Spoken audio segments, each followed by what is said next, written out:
To anyone that has a disability or disorder, what's the worst thing a teacher's ever said about it? I have APD, which means... This one's kind of funny. So I'm a type 1 diabetic and I have an insulin pump. And my insulin pump has a little cord that connects to like wherever my site is that gives me insulin directly to my pump. And I had a teacher who liked to walk around with scissors and cut headphones. So then one time we were in the middle of independent study, like just like doing like worksheets and stuff. And I hear snip. And I looked around and she like looked back at me. I said, "Did you just do that?" And she goes, "Shouldn't have your headphones hanging out of your pocket. They're not allowed on school premises." And I replied with, "That was my insulin pump that you just cut." Now I was newly diagnosed. I was 14 and I had no extras. So I got the rest of the day off at school because she cut my insulin pump and nearly killed me. To anyone that has a disability or disorder, what's the worst thing a teacher's ever...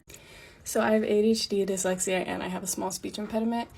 And so because I have those things, I get a special counselor, I get extra time on all my tests and everything. I get when I have to take my test, I can go to my counselor's room and make sure I have privacy and make sure that like I'm getting help and all that stuff. And you cannot give me pop quizzes. That's in a contract that I sign as a student before I go to the high school. And so this teacher gives a pop quiz, and you can't do that without giving me at least 24 hours notice. And I say, "Oh, that's fine," because I'm already doing really well in the class. And I'm like, "Hey, can I go up to my counselor's office because I'm allowed to ask for that?" And he said no. And I was like, "Why not?" He's like, you're getting special treatment. Why should you be able to do that?" And you will not believe what he says next. I will give you a part 2. Hold up. Okay, here's a part 2 to my last story. Okay, so this is a speech impediment. Hold on. Okay. I asked, "Can I go up to my high school counselor?" And he's like, "No." And I say, "Why not?" And he says, "Why do you deserve to get special treatment? No one else is asking to do this." And I say, because it's in my contract as a student. And he's like, "You're not special. You have to stay here. It's not that hard." It doesn't matter if it's hard or not. I just have to go up to my counselor. Like, why is it that big of a deal? He's like, "Because then that means I have to write you a pass, and I don't feel like doing that."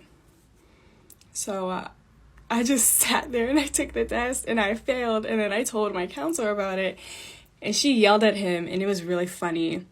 And he's one of those teachers that hits on all of the female teachers, no matter if they're married at our school. And he was just such an asshole. Like, oh my God. To anyone that has a disability or disorder, what's the worst thing a teacher's ever said about it? I have something called Raynaud disease, which right here you could see my finger is purple, which is because there's no blood circulation in it. This is triggered by cold air, water, holding a cold drink, and it happens from my wrist to my fingertips and my ankles to my toes. So the one day I'm coming from chemistry, which is on the 3rd floor, to the basement for health class, and it's really cold in the basement. And this kicks in pretty quickly. So basically imagine this, but on all 5 of my fingers. My teacher was absent, so we had a sub. And to fix it, I have to put heat on it. So when I went up to my substitute teacher and said, "I need to go to the nurse, it hurts, it's hurting me," he said, "Wait till I take attendance." So I'm sitting there and I'm like, all right, let me ask again. And he goes, "No." I started bursting out crying because of the pain. Part 2 is out. To anyone that has a disability or disorder, what's the worst thing a teacher's ever said about it? Alright, so there's a lot that went into the story, but let me just start by saying I do actually have autism. Whether you believe it or not, I don't care. So back in like 5th or 6th grade, I was in what they call the special needs class, right? And I was like the only kid who could really talk in that classroom. And let's just say I got to see some stuff that really should never have happened, especially to those kids and me. So one day I asked to use the bathroom, and since I was really the only kid who could talk, they just let me to use the bathroom by myself. After I did my business, I just decided to get up and leave the school. I was trying to go home. And as I was walking, I didn't know how they knew I was missing right away, but they started getting their cars and literally follow me. One even told me, "Hey, you want to go for a ride?" I'm thinking, who the hell says that? Then some cop cars were starting to head towards me. Like for part 2. Part 2. So I was walking on a bridge. Then I start to see some cop cars heading towards me, and I'm like, well, they're probably after somebody else. They're not looking for me. Then they started to slow down. and then get out the car. Me knowing that I'm black and me knowing that I didn't want to get murdered, I tried to jump over the bridge. They grabbed me and pinned me down before I even got a chance to jump. And here's the real kicker. They put handcuffs on me and forced me in the back of the car. I was angry, I was scared, and I didn't know what to do. I'm thinking I'm going to jail. And, oh, God bless her soul, my mom swooped in and saved me from whatever it is what was about to happen. Because I remember getting out of the police car, hugging my mom, getting in her car, and then the teacher started to follow us home. Like for part 3. Part 3! I promise this is the last one. So I got in my mom's car, just straight up silence. There wasn't even talking in the car, right? Then she pointed out that the teachers were following us home. And the police. I was freaking out. I didn't want them to come in the house. As we were pulling up at our driveway, they were getting out the car. And after all that situation, they asked if they could come in.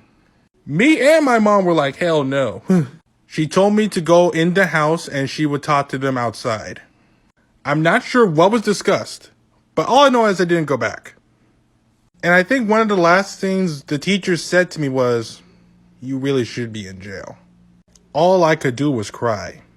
Not only I had to deal with my mess, but I felt bad for the kids who had to deal with their mess. Я и не знал, почему пьяный я встречный болтал о тебе.